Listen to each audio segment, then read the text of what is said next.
आज हम आए हैं रुड़की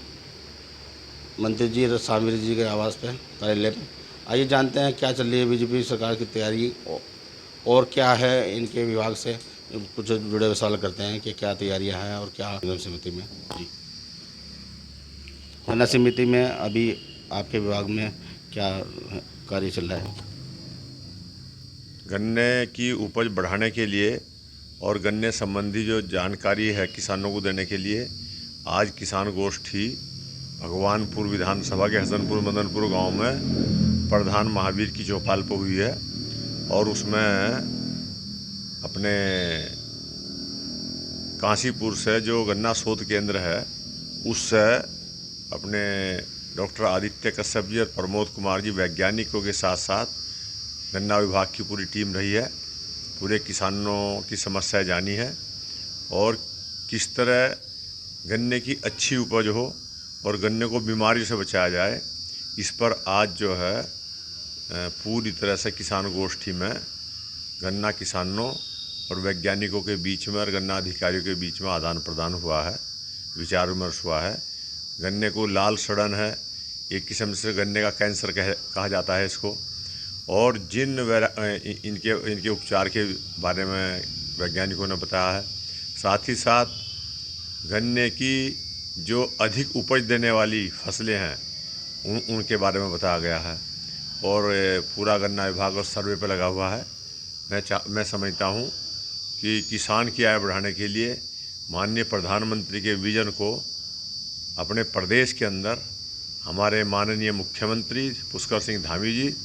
और हमारे गन्ना मंत्री श्रीमान सौरभ बहुगुणा जी लगे हुए हैं। और जो किसानों की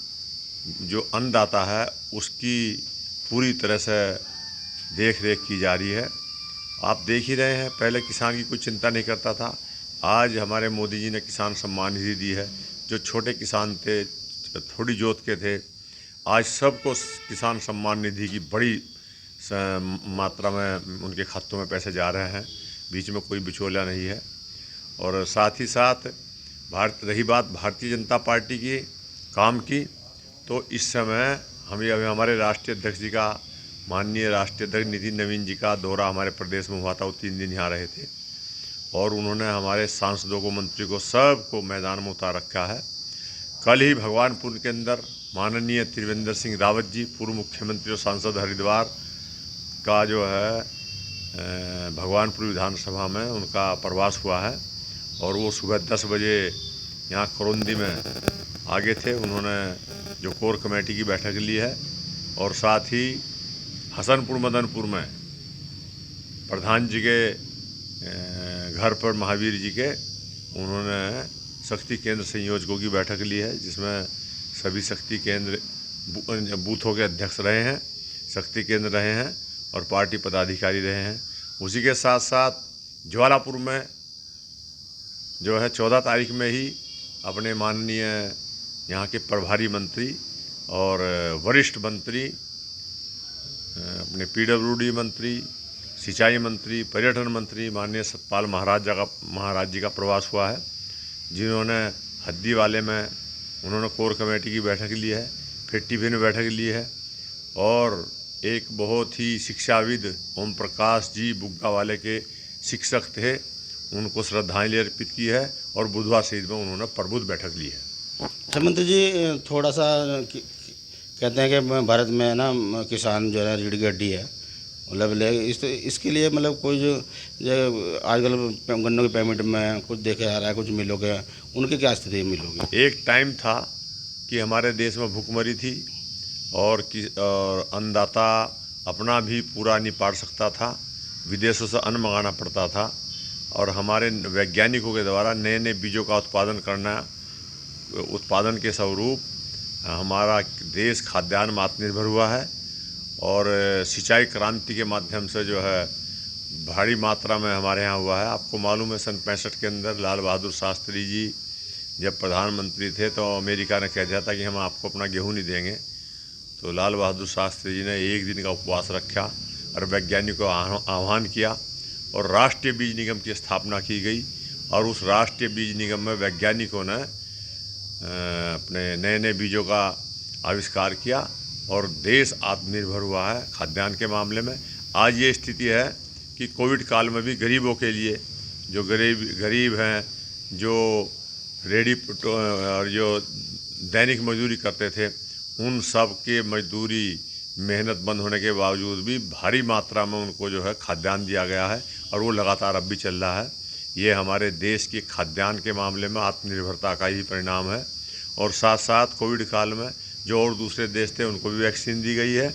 और जो सुपर पावर अपने को कहते थे वहाँ तक भी दवाई दी गई है हमारे देश के अंदर से। ये हमारे देश की माननीय मोदी के नेतृत्व में बढ़ती हुई लोकप्रियता का परिचायक है। मंत्री जी, कुछ मिलों पे किसानों का बकाया भी है और अब उन पे भी कुछ मामले कोर्ट में भी है, उनके बारे में आप क्या कहेंगे? अधिकांश मिलों ने अपना, हमारी लक्सर शुगर मिल है उसने भुगतान कर दिया है और उत्तम शुगर मिल ने भी किसानों का भुगतान अच्छी तरह कर दिया है।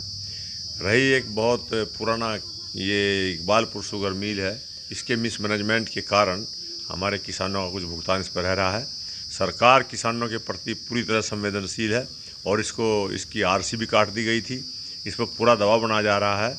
और सरकार किसानों के पैसा भुगतान कराने के लिए पूरी तरह से कटिबद्ध है। केस इनका कोर्ट में चल रहा है और कोर्ट का निर्णय आने पर ही मैं लगता हूँ इस समस्या का समाधान होगा। मंत्री जी, कहीं ना कहीं इकबालपुर मिल का मतलब जो है किसानों का कहना है कि कहीं 200 करोड़ बढ़ता जा रहा है, 200 करोड़ से ऊपर हो गया है और ये क्या नाम जो है ना,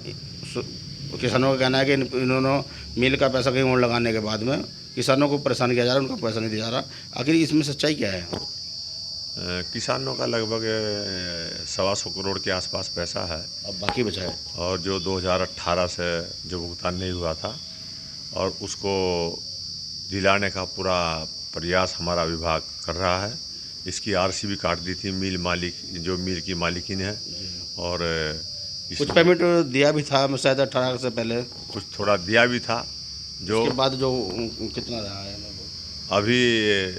एक्यूरेट तो लगभग पूरा देख के पता लगेगा, लेकिन काफ़ी पैसा रह रहा है अभी भी किसानों का और सरकार